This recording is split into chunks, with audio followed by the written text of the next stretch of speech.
Good afternoon to everyone, and welcome to today's Lodi Optimist Club Candidate Forum for Assembly District 42.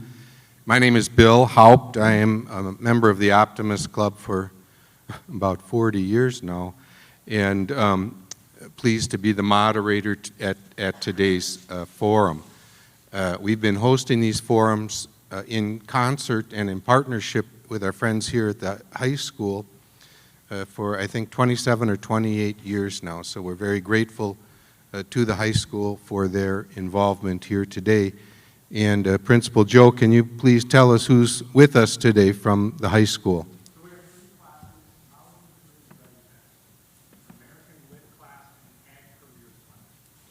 Thanks. Welcome aboard, and we look forward to your participation today, students, as well as the public. We're also welcome our friends from the press. Our friends at Wisconsin Eye are here live streaming the event, and it'll also be available archived as well as YouTube through the Optimists. The forum is pretty straightforward. We have opening statements from the candidates that are 2 minutes apiece. Then we open it up to the audience members, and you're welcome to ask questions from the floor. You proceed to microphones, which are on both sides of the room, and please be direct with your questions. The candidates will have 90 seconds to respond, and we will conclude with 2-minute closing statements. To my left is the Democratic Assembly candidate. She's from DeForest, Maureen McCarville. Welcome, Maureen. And to Maureen's left is Rebecca Witherspoon. She's the Republican candidate. She also hails from DeForest. Without further adu, we will commence the forum with opening statements of 2 minutes, and we begin with Maureen McCarville. Maureen? Well, thank you, and thank you to the Lodi Optimist Club for putting this forum together. Thank you to the high school for hosting and all the students in attendance, and thanks to all the volunteers and those of you in the audience. My name is Maureen McCarville. I'm the candidate for the Assembly on the Democratic ticket. A little bit about me: I've lived in the district, the DeForest area, since 1979. I'm a great aunt to 28 great little nieces and nephews, and I adore each and every one of them. I come from a family of 6 kids. I myself am a middle child. I grew up in Iowa, spent a lot of summertime at my grandmother's farm where my mother grew up, outside of Viola. And I went to high school in Beloit, where my dad was born and raised, moved up this way after high school for continuing education. I've served in the military for about a decade with the Wisconsin National Guard. I've also served on the DeForest Board of Trustees. I've served as a DeForest Police Commissioner, currently on the Ethics Committee, and I'm a former parade 4th of July organizer. I've been the County Board Supervisor since 2012, and I am the Vice Chair. I was Vice Chair and then the Chair for the Public Protection Judiciary Committee. I currently chair the Lakes and Watershed Commission, and I'm also the Vice Chair of Public Works and Transportation. I recently retired from Madison Gas and Electric after 40 years. The first 18 on the union side, the last 22 on the management side. I bargain labor contracts from both sides. I love public service, I love helping people, I love getting things done. Over the years, I've organized numerous Yahara River cleanup projects consisting of all volunteers. We now have the Friends of the Yahara as a result. I have a degree in business management, and I completed my classes with the help of tuition reimbursement with my employer. As your representative, I commit to working on the issues you tell me are important. I will always look for solutions and reach across the aisle to engage others in conversation and consensus building. Thank you. Thank you. Rebecca? Well, hello everyone. I want to thank the Lodi Optimist Club also and for sponsoring this event, as well as the high school for putting this on, and also everyone else who came out today, because this is a really important event and it's all about you. For those of you who don't know who I am, my name again is Rebecca Witherspoon. I am a wife, a mom, and a grandma of 3 incredible young ladies. I work full-time in the legal field. I own and operate a travel agency, and I'm a current trustee on the DeForest Village Board since the spring of '21. Over the years, I've worked in a variety of fields, including working directly with young at-risk children who were removed from their homes, advocating for victims of domestic violence, chasing down the bad guys when I was a lot younger and in a lot better shape, and driven a school bus for our local school district. And of course, I've also worked in the legal field for the past 25 plus years. I started my travel agency back in 2019, just before the pandemic. I know, great timing. But I have been building that business part-time ever since. And if you know me at all, you know how passionate I am about travel and expanding your experiences, compassion, and understanding through exposure to other cultures. A few of my accomplishments that I am the most proud of over the years include homeschooling my children, who are now successful and productive adults here today, and they're doing very well, and I did that as a single mom. Helping folks in our village feel safe to bring their concerns and desires to the village board and to know how to do so effectively, and being a not-so-quiet voice for the people of Village of DeForest to ensure that their local tax dollars are kept at a reasonable level while maintaining the high level of services our village requires and that we have all grown to expect and enable the steady, smart growth that allows our village to grow and prosper. Thank you. Thank you, Rebecca. That concludes our opening statements, and we will now open up the floor for questions. Again, please be direct with your questions and identify yourself before you ask the question. Yes, ma'am. I'm Patty Herman from Lodi. My question is, what is your position on the use of public dollars for schools that are not public schools? Rebecca, you are the first. Oh, okay. Public dollars are the people's money. That comes from tax dollars that everybody here pays in. With that said, I believe most of that should stay with our public schools. We do have something called school choice in this state, which I do fully support, and I also do support the voucher system to enable kids, especially those that are in school districts that are not performing up to proper standards, to be able to choose a school that will meet their educational needs. And those dollars, I do believe, should follow that child.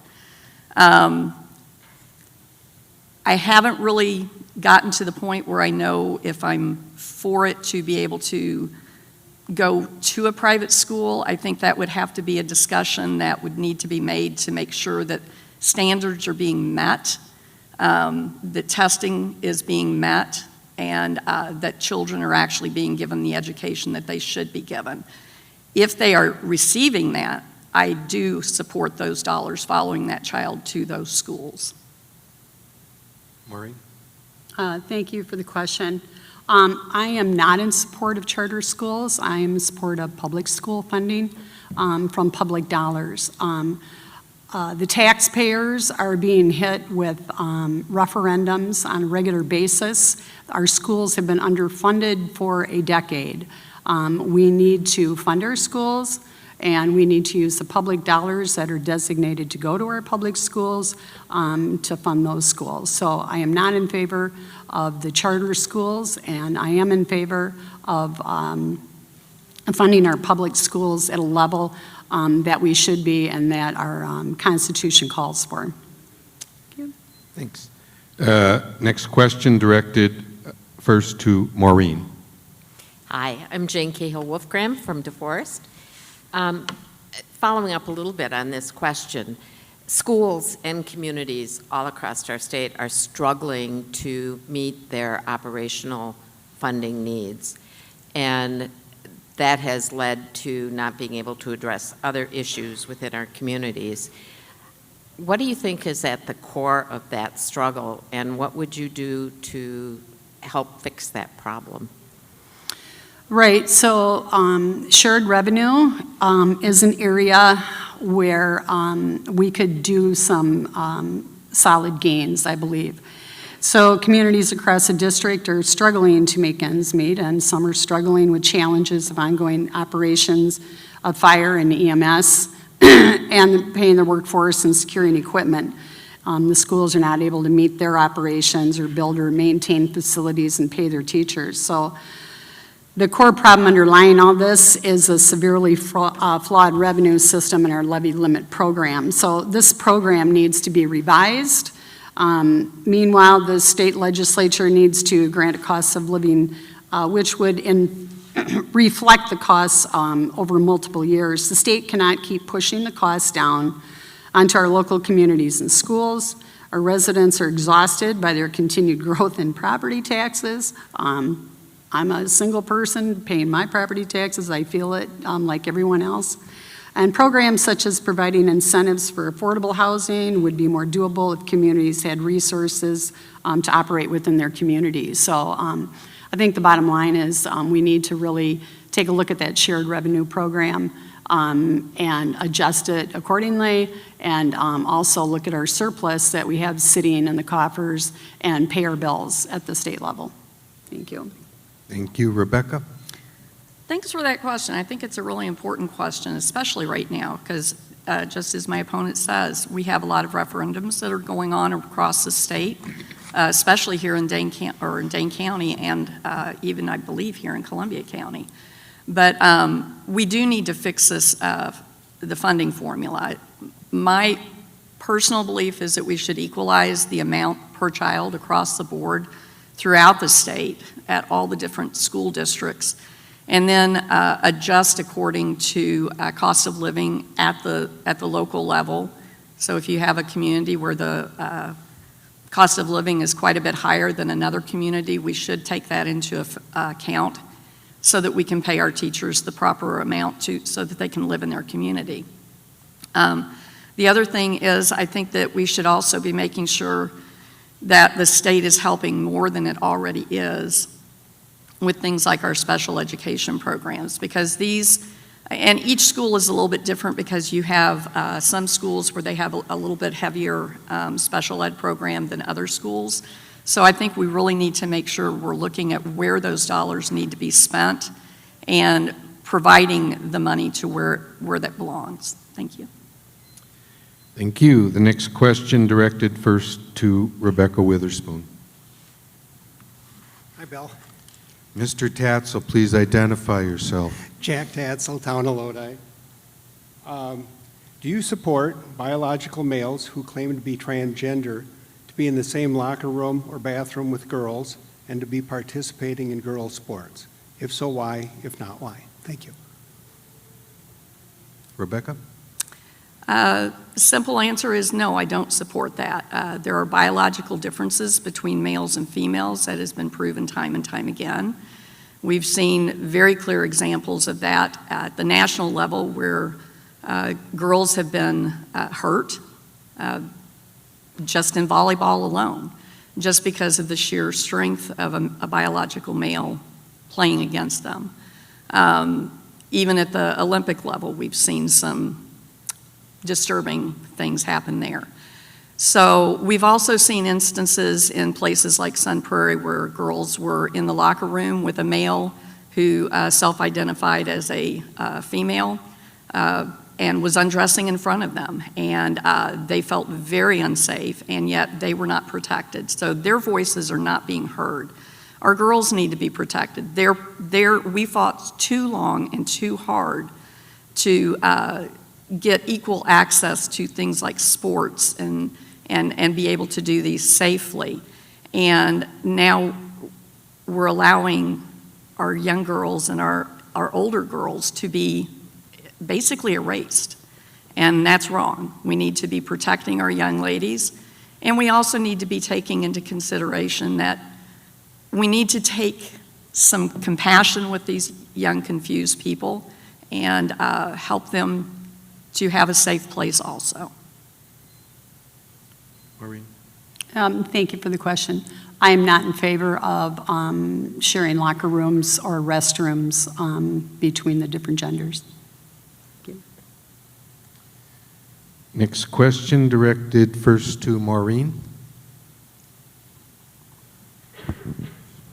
Heather Schilling from Oki. What city, county, state policies, sanctuary policies do you support and why? If you don't support them, why not? So if I understand the question, you're asking about sanctuary policies with regards to a particular type of sanctuary, or are you talking about? I guess I'm just trying to understand the question a little bit better.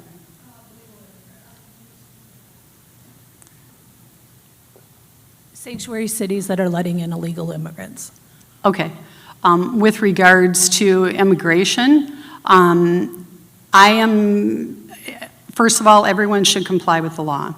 So there are federal laws with regards to immigration. We don't control that at the state level, and they need to do their job. That's fine. As far as locally, I would say that our budgets are not allowed in Dane County, for instance. We have worked with our sheriff over the years. He complies with ICE at the federal level if required to do so by law or by court order. And so I believe that that's the correct way to go. Immigration is a huge issue.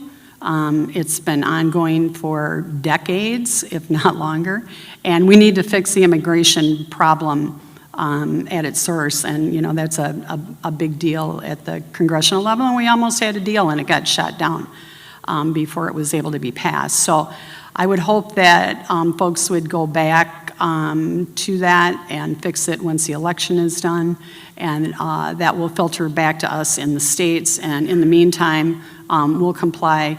I am always going to be in favor of complying on the side of law and what's required in that regard. Thank you. Rebecca? First and foremost, I am opposed to any kind of sanctuary policies. This makes the job of our law enforcement harder, more dangerous, and our communities less safe. We've seen that time and time again. And I found my opponent's answer interesting, to say the least, because she has been co-sponsor of multiple resolutions at the Dane County Board, creating Dane County to become a sanctuary for illegal immigrants, and to make it harder for our local law enforcement,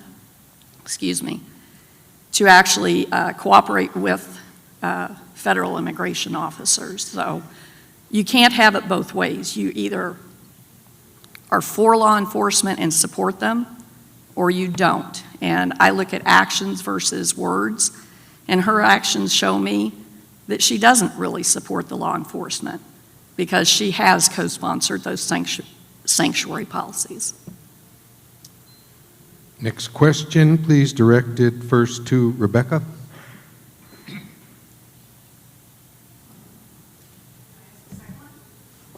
You may. Don't all run to the microphone, students. I've always got questions. My name is Patty Herman still. I'm still in Lodi. My question is, what is your position on a woman's right to choose her own choices about her body, such as abortion? What is a woman's right to choose relative to abortion? Rebecca? Okay. I think everybody has a right to choose as far as their own body goes. As far as the issue of abortion goes, there's more than one body involved. There's the woman's body. There's also the baby's body. And that baby needs somebody to talk in support of it also. And too often, we see people dehumanizing that baby because it happens to reside inside of a woman's womb. The woman has lots of choices prior to becoming pregnant, during pregnancy, and post-pregnancy. And you have to take responsibility for your actions also, especially when there's another life involved. Do I think we need to have some exceptions in there to make sure that we have protections for people who may get into a situation where it wasn't their choice? Absolutely.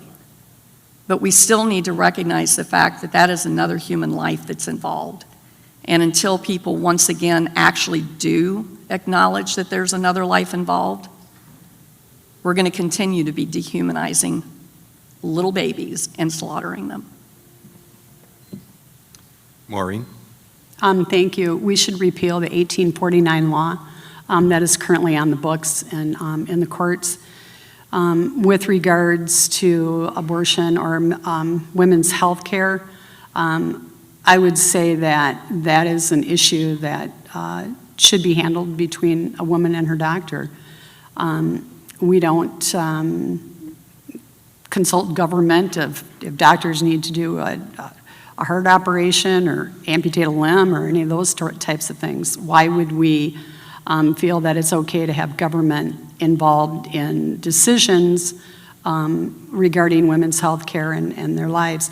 A pregnancy can have an issue at anywhere from day one all the way through. And again, that is health care. It is something that is a very private matter, and it should be between the woman and her doctor and her family, and government doesn't and shouldn't have any business in that. And doctors, if we try to apply laws, they're going to be afraid to even treat women for health care issues. We had I can't get into it, I only got 15 seconds left. At any rate, I'll be around afterwards. But the point is that leave women's health care between the woman and her health care provider. Thank you. Next question directed first to Maureen. I'm Rick Messman from DeForest, and this is basically kind of an addendum to the previous question. Is there a point in a pregnancy where the abortion should be restricted? Maureen? Right. So I guess what I would have to say to that is, again, I'm not a doctor. I don't know or can't answer what should or shouldn't happen in the event that there's a problem in a pregnancy. I think we all know somebody that's maybe had a miscarriage or a problem with a birth or whatever. I mean, there are things that can happen. It's a precarious time for a woman during those months. So again, I would say that that's an issue that should be settled between a woman and her doctor. There are all kinds of health reasons that may be in play, and I do not believe that government should be making those decisions. Rebecca? I think we need to look at humanity when we're answering this question. At what point can that baby feel pain? When is that baby alive? Technically, the baby is alive from the moment, of conception. But when can that baby actually start to feel pain? And that's actually pretty early on. The process of abortion is pretty dramatic. It's very traumatic to the woman. It's very traumatic for the baby. The baby dies. In some cases, depending on the type of abortion, it's expelled as a process of a medically induced abortion. Otherwise, it's done by surgical or suction or some other method where it literally takes the baby apart alive. So there's different things we need to consider. My personal belief is I'm against abortion, but I do think that there are exceptions that we need to take into consideration. I never can pronounce that word. When a baby ends up in the fallopian tube, there you go. That needs to be surgically removed because the mother's life is definitely in danger there. But we need to stop and really think about the humanity of that child. Thank you. Next question directed first to Rebecca.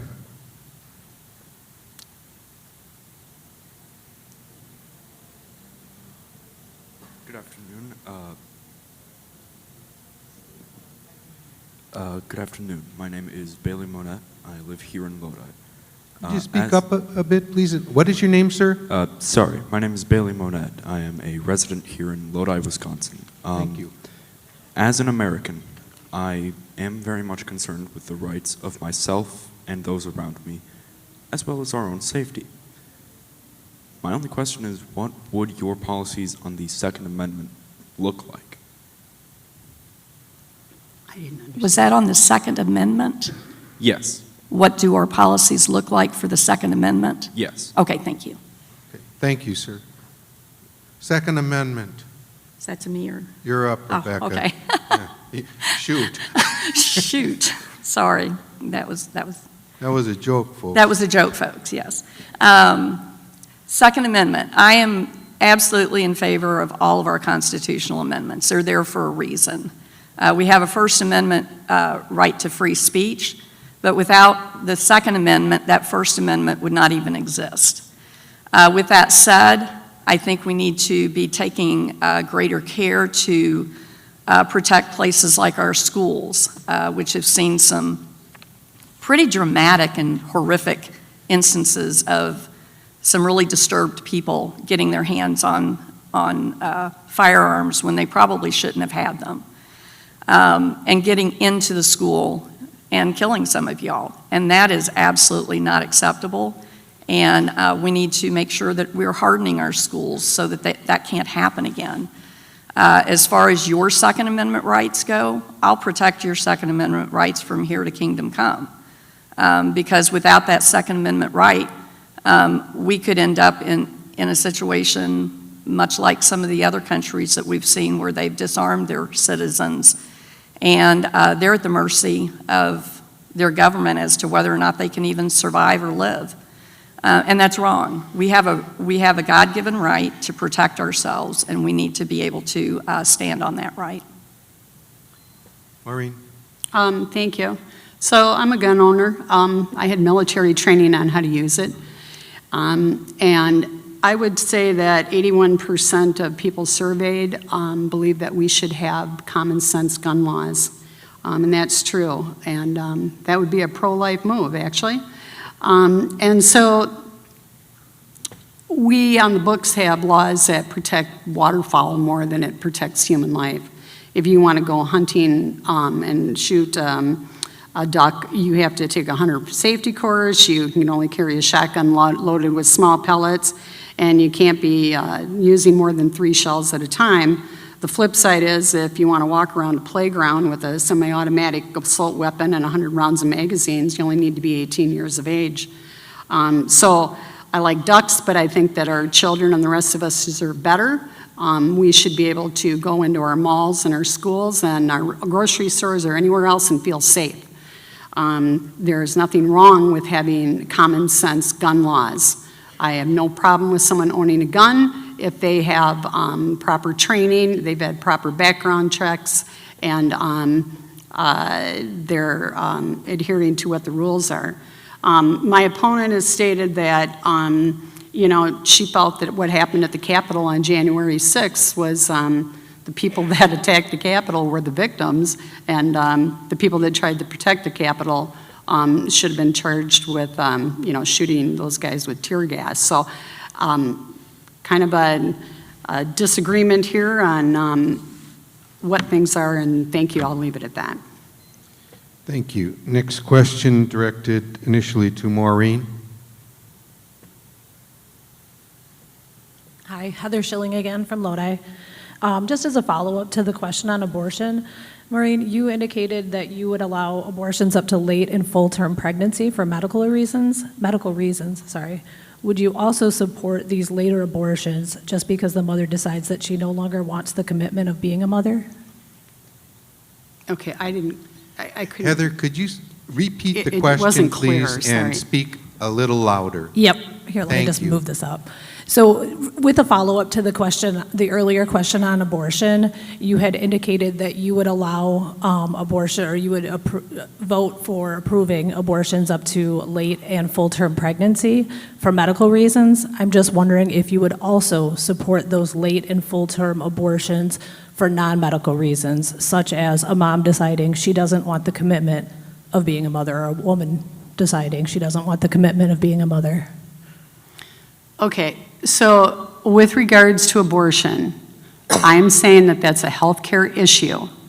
If it is in front with the woman and her doctor for a health reason, that is between them. I don't think that lawmakers should be inserting themselves into the doctor's office, regardless of what your medical health issue is, and certainly be with women's health. So I guess I'll leave it at that. Rebecca? I'm never in favor of abortion because of inconvenience. If you didn't want to be pregnant, then you should have taken precautions beforehand. With that said, late-term abortions are absolutely abhorrent. While we may have some very rare, rare instances where a late-term abortion may be medically reasonable, for an inconvenient pregnancy, it's horrible. Do you even know what happens in a late-term abortion? They partially birth the baby, and then they suck the brain out before the baby can exit exit all the way. This is horrible. This is horrible.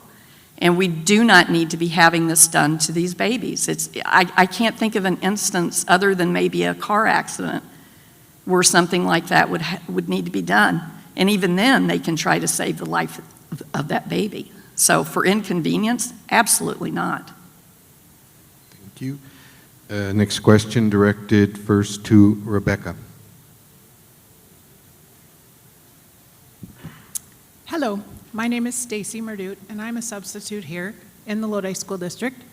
My question is about childcare, and what would you do to help the low-income and middle-income families be able to afford childcare? Thank you. Rebecca? That's a really, really important question these days. I was a single mom for many years, and one of the reasons why I didn't get to move back up to Wisconsin until the early 2000s was because I had childcare expenses, and I couldn't afford them up here. I had to wait until I graduated college and then moved up here, and then my income doubled, but my expenses tripled. So, but by then I didn't have to worry about the childcare. I've been talking with people as I've been knocking on doors, and the expense for these parents is just astronomical. I don't even know how people afford to have babies right now because childcare is so incredibly expensive. So I think the state, your local, I think the state has a role in helping to help parents be able to better afford childcare. How that will look, I'm not exactly sure. That's a discussion that needs to be had. I know that there's been different things that have been tried, childcare or child deductions. I think we can do something for childcare also. Maybe have a partnership between child care facilities and other facility or the government to help offset some of those costs. I'm not sure exactly how it would look though at this point. I have to look at that more. Thank you. Maureen? Thank you for the question. So with regards to child care, I believe that we should have the child care tax credit brought back as a way to help parents from the financial impacts of trying to raise a family and the high cost of child care. I think another thing we could do is to provide free lunch to kids at school. That would be another piece of the equation that could be lifted from families and that would help with kids and, you know, maybe, or breakfast and lunch. Too many kids go to school hungry and, you know, they don't learn when they're hungry. They don't, you know, they're not going to prosper. And that affects all of us in the long run. So if we can start them off with a warm breakfast or a good lunch, and it's something the parents don't have to worry about, we can take that monkey off their back. And I think we all do better when we all do better. And government can play a role in doing that. So I would be certainly open to working with any of the other folks in the legislature at coming up with creative ideas beyond those to help address the needs of the parents with regards to the financial difficulties that child care imposes. Thank you. Thank you. Next question directed to Maureen initially.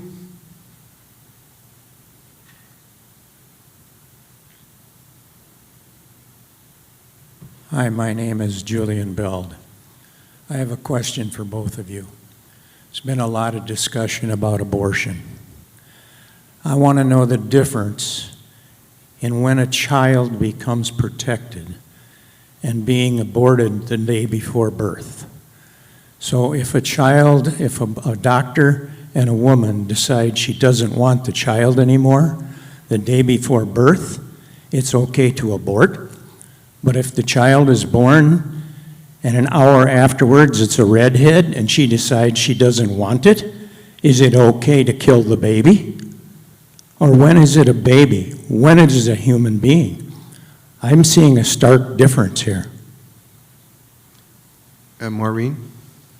Right. So once the child's been birthed, that would be a homicide or a murder. That would not be an abortion. Again, you need to understand that the majority of abortions that happen early on in pregnancies. And, there are a lot of medical situations that the mother may wind up miscarrying anyways. If she doesn't get the help she needs, it could wind up destroying her female organs, and she's not able to have more babies after that. So those are situations that need to be handled in a timely way when a woman winds up in an emergency room and there's something that's gone wrong. A late-term abortion, my understanding is that, they are very, very, very rare, and what the circumstances from a medical standpoint that would need to have one of those done, I think is very, very rare. But again, I'm not a doctor, and I don't believe that government should be in between a woman and her health care provider. Rebecca? Thanks for the question. A baby is a human from the moment it was conceived, from the moment those two cells get together. So that question, there's your answer. As far as when should a baby, I'm trying to remember the entirety of the question. If I could capsulize, I think it's a question of when life begins. From the moment of conception. So as far as these late-term abortion goes, or the issue of the doctor or the government getting in the way of the doctor and the woman, well, the government has gotten in the way of us quite a few times in the past number of years. They were forcing people to take an experimental drug or lose their jobs. That was getting in between a doctor and their patient. They were getting in the way of the doctor and the patient by denying the doctor to be able to give that patient the medication that they felt was going to be most effective in saving that person's life. So this issue of getting in the government getting in between the patient and the doctor, that's already been breached. So in this particular situation with abortion, you've got 3 people involved. You've got the mom, the dad, and the baby. And that baby needs to have someone who is protecting it. If the mom is not going to do it, and if the dad doesn't have any say-so, because apparently they don't have any say-so anymore, there's a problem. Thank you. We have time for 2 more audience questions before closing statements.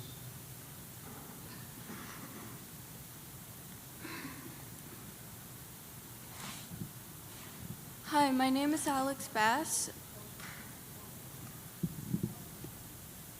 and I want a follow-up question for abortion.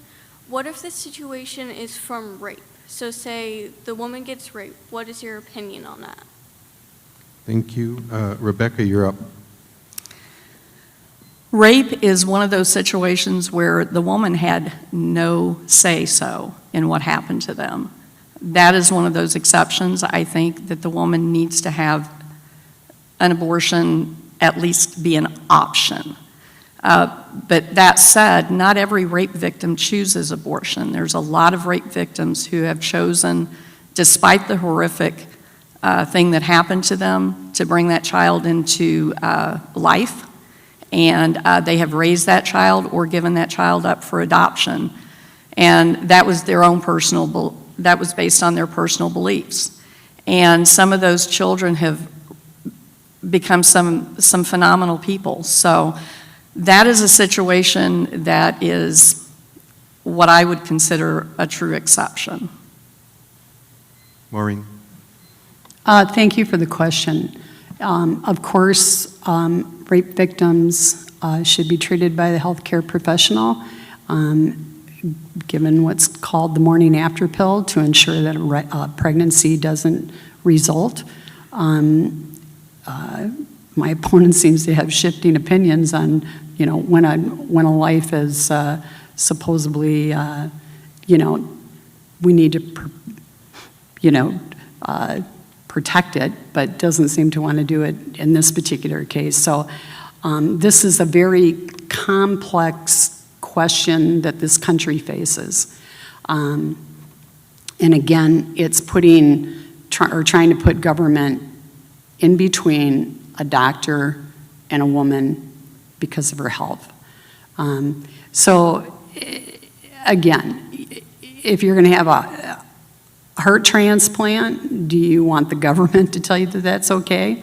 Do you, whenever you have this is a slippery slope. You let the doctor or you let the government in. They may want to have control over other decisions about your health. So again, leave it with the doctor and the patient. And of course, you need to treat rape victims. They've been through enough trauma and deal with the situation. Thank you. One more question? Yes, sir. I'm Quentin McRoberts. I am from Dane Township. I'm going to circle back to the immigration topic, and I think it's going to tie into something else I was going to ask about the amendment question that we have on the ballot concerning whether non-citizens should vote. And I'd like to know, do you think there's a correlation between the 20 million illegal aliens, illegal immigrants, and I love legal immigrants, I really do. The 20 million illegal immigrants that were allowed into the country through the Biden administration, is there a correlation between that and this question on the ballot of whether non-citizens should vote? Thank you. Maureen. Okay, again, immigration is going to be settled at the federal level. I would hope, my hope is that we get to a day where when folks come into this country as immigrants, that they do it in a legal way. And we need to provide a path to make that happen. With regards to voting, there are voting laws about who can vote. You need to be a U.S. citizen, full stop. Those are the folks that vote. We've had this immigration problem that has gone on for decades and decades. Everyone here is most likely from a family of an immigrant. I mean, unless you're an American Indian, you probably have relatives that came over at some point, a great-grandparent or great-great-grandparent or whoever, from a foreign country and decided to settle in this country. They were an immigrant. I'm half German and half Irish. My great-grandparents came over from their native countries. They were immigrants. So that's what makes this country great. And what we need to do is fix the system, fix the bottlenecks, and find a way that allows people a path to come into this country because we need them. Our farmers need them. They're filling jobs in the service industry and in our farm fields that other people don't want to do. So we need to find a way to make it work. It is at the federal level, and I think that's where we're going to have to get our answers. Rebecca? To answer your question related to that state question, I would liken it to what has happened out in California.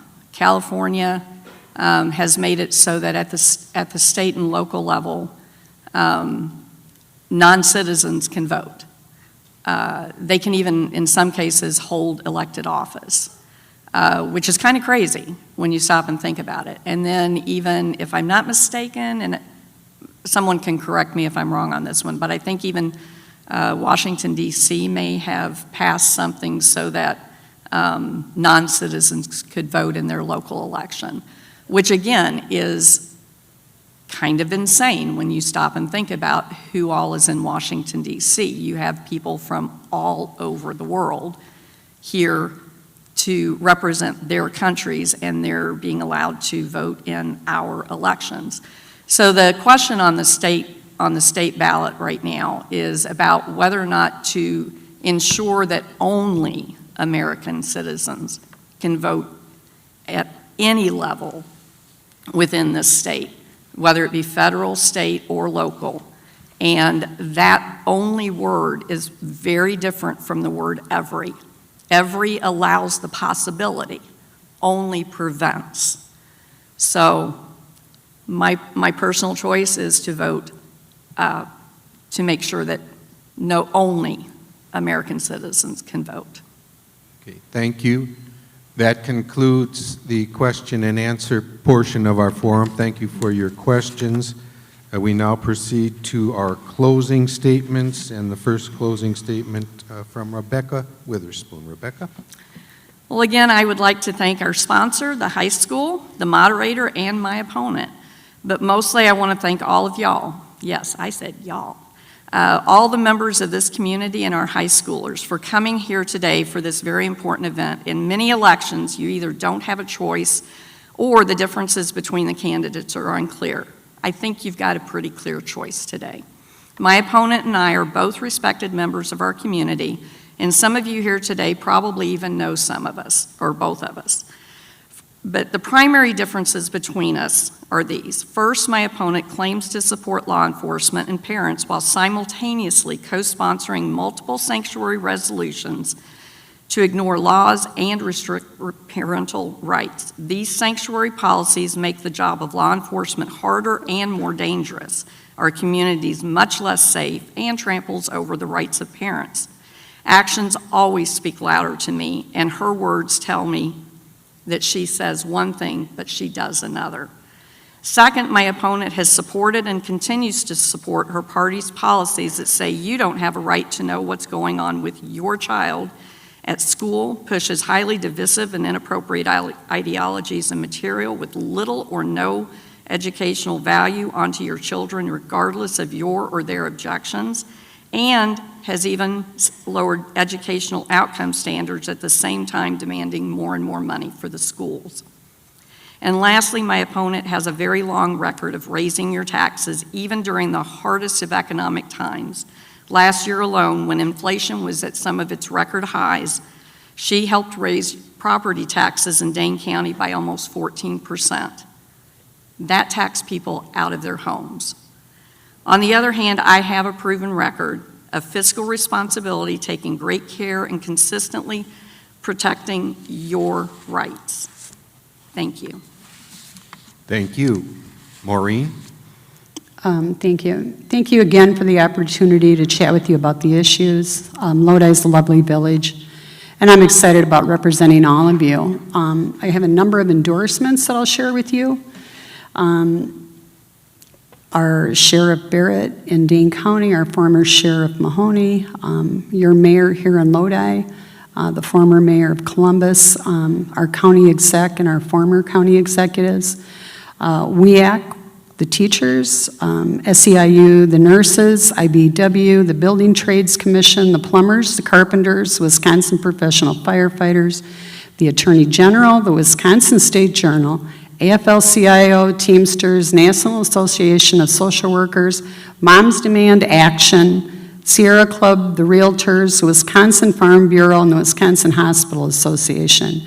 Many, many elected officials that include assembly, state, and local office holders with who I've worked with over the years and will continue to work with when elected. I'll stick around for a bit afterwards for any further questions you may have. With regards to this so-called 14%, we offset that 14% by over 12% of new housing. The impact to the levy was 1.87. Over the years that I have been on the county board, it's been an average of 2.9% a year, and it has come in at less than what the inflation rate has for the same time during those years. My opponent, 2.9 as well. So there you have it. Thank you, folks, and again, I'll stick around for any other questions that you may have.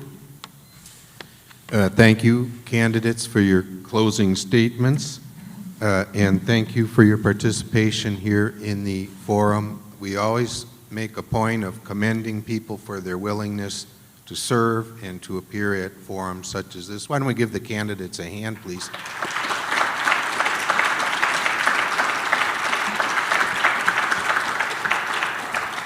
And we'd also like to thank the public and the students for attending and the cooperation again of the officials here at Lodi High School. So that concludes today's forum.